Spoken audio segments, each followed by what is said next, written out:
Hi guys, green screen here today. This is a speed build from a challenge that I just kind of came up with in my head that I'm going to do, which is the A to Z build challenge. So basically what I'm going to do is I'm going to build houses, residential lots, whatever takes my fancy, from A to Z. So basically this one is the A-frame home to kickstart the series. It's going to be a series on my YouTube channel.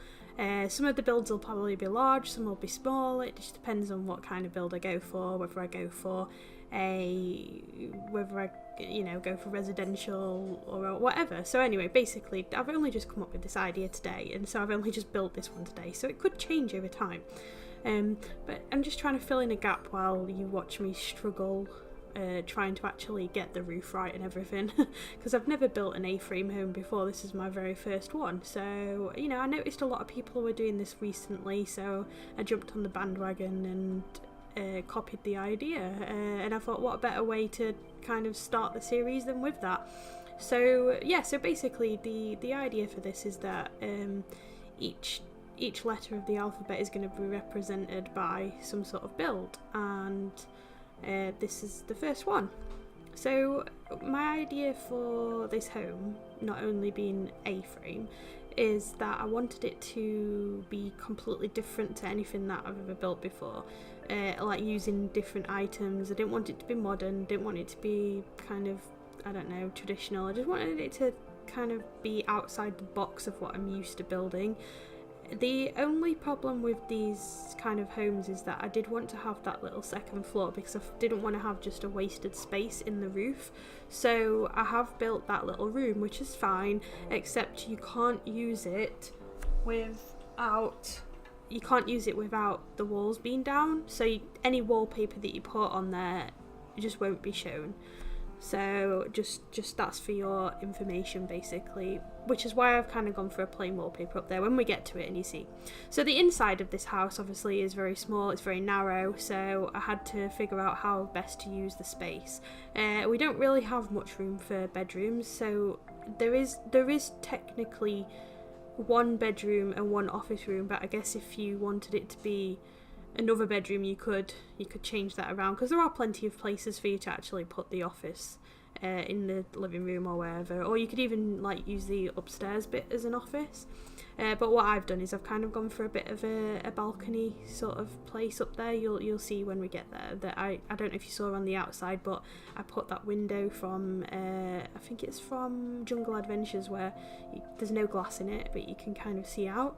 So yeah, anyway, so that's kind of like a little area upstairs that you can sit, and there's a bar up there and what have you. But anyway, enough about that, we'll see that in a bit. This is the downstairs area. So notice that I've gone for this big yellow colour. That's because I've never used that wallpaper before, so I thought, you know what, I'm going to use it right now. So I've tried to go for things that I don't use that often, and I'm going to try and continue that with every build that I make during this series. Just kind of push the boat out, go for different styles. I was just trying to find a bed there because I really like yellow and grey. I love that like colour combination, but I couldn't find any grey beds that I liked as much, so I just went for white, which is a bit boring really, but what you gonna do? So obviously you can't have a side table because the door is right there, so I thought shelves will probably be the best way to go, somewhere still have to put, I don't know, a drink on at night or whatever. I mean, obviously these are Sims, so they don't do that, but in my head, if I was actually going to live here, that's what I'd do.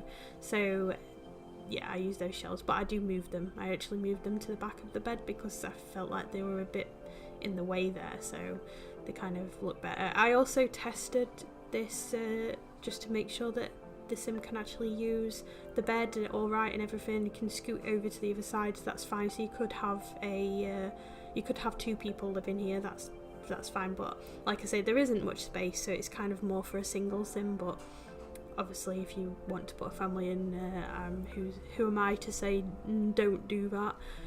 So yeah, so this is one thing. My favourite thing about this bathroom is the fact that it's almost half the size of the bedroom, something which you wouldn't ever have in a house. I'm pretty sure that you wouldn't make your bathroom that large if you didn't have much space, but I did because, I don't know, I like to do things that aren't realistic, so there we go. Anyway, this is so I'm just kind of putting a little bit of clutter in. You know, he's obviously not got very much space, so I'm trying to utilise as much space as I can.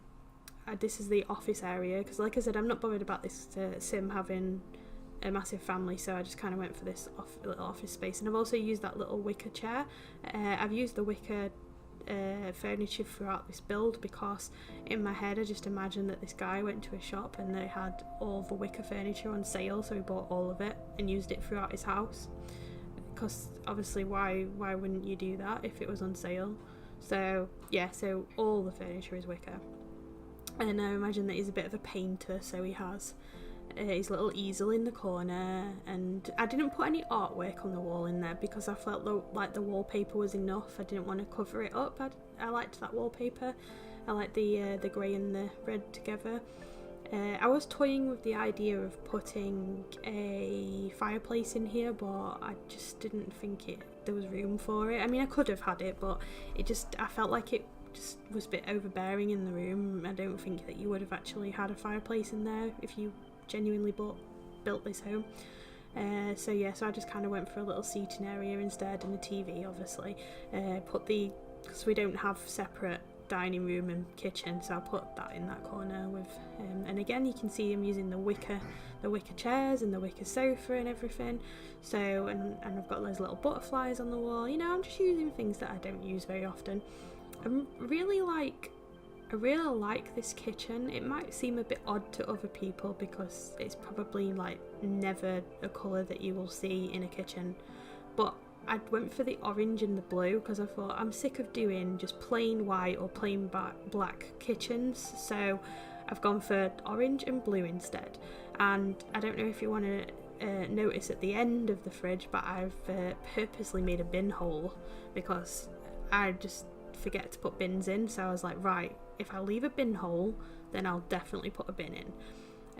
So I've, you know, the actual interior of the home is over pretty quick because again there's not much space, so you can't really put too much in there, and I'm not the type of person to completely clutter it up, so I left a big gap in there in the middle by there. So yeah, we're going up into the attic now, and this is where I accidentally changed the outside of the house when I was doing the interior. But so I'm not bothered with any fancy wallpapers in there because you won't be able to see it. So I've just gone for that plain old white with a trim on the bottom.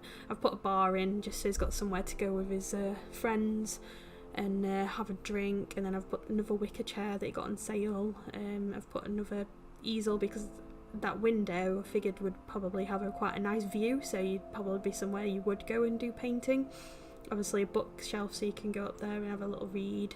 And then this area I've just sort of gone for storage, so you know, just imagine that you probably would have a lot of random stuff up here if you moved in because there's nowhere else in the house for you to have it, so you've got to have it in the attic. But yeah, that's the window I was talking about. It's got no glass in it and it's like a little balcony, so, and obviously it has got the shutters on it, so if you were, you know, you could shut those shutters. I mean, you can't in the game, but if in real life you would. So the outside of it, I've not gone too mental with the foliage, but I imagined that because of the actual world that we're in Brindleton Bay, by the way, and this is called Dashens Creek or something, I don't know. It's the one where you go underneath the little bridgeway, which I think is really cute. So I imagine like you come through the little archway and then you just see this house. I think it'd be quite interesting. So yeah, so I wanted to go for kind of like plants and stuff like that because I feel like this home would have those because of the world that we're in. But I haven't gone too overboard. Well, I mean, you might think that I've gone too overboard, but I don't think that I could have gone worse, but we will see. This is my first time actually putting in a pond as well. I've not really done ponds, so this is a bit painstakingly boring, to be honest, putting loads of rocks around a pond. You know, if that's literally all you do is just cover up the edge with rocks. I'm really hoping that eventually they're going to add proper pond features in so we don't have to do this, but what I did was I just sized up some of the rocks so that they weren't all the same size, and just kind of put loads of plants around just to make it look a bit overgrown. And I don't know, like an actual pond would actually be like, if that was meant to be what a pond would be like, but I sadly didn't get there. So yeah, and I've used these like wooden benches as well for to sit on, and put that little table there with a citronella candle on, because I imagine you get quite a lot of flies around this pond, probably a lot of frogs as well. So yeah, so I just wanted, and also wanted to make it quite light out there, you know, somewhere you could go at night time and just have a little drink in the summer or whatever. Putting loads of grass in. Yeah, basically it's just, this last part of the video is just me putting loads of flowers in, just because I can, and I wanted to do that. I've got a little path running down here so you can come to the back. I think we're getting towards the end of the video now, because I'm just droning on about plants. I don't really know what to say. So what have you guys been up to? Has anybody done anything interesting this week? Do you want to leave that down in the comments if you have? I could probably, I don't know, what's everybody's favourite colour? Leave it in comments below. What is your favourite colour? I really want to know, and maybe, I don't know, I'll use your favourite colour in the next build. I don't know. We'll see, because that house will probably be very multicoloured if a lot of people commented that, which probably no one will. But anyway, the back of the house here, I wanted to kind of just stop it from being a bit blank, and so I put that little vent on the wall and then covered it up with plants. But then I kind of thought, well, that sort of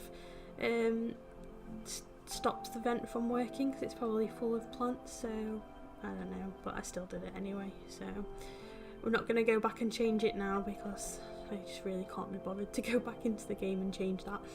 So yeah, so this is like coming to the end of the video now. I decided that above this window really needed something, and I went for those little hearts, and now we'll go to the screenshots.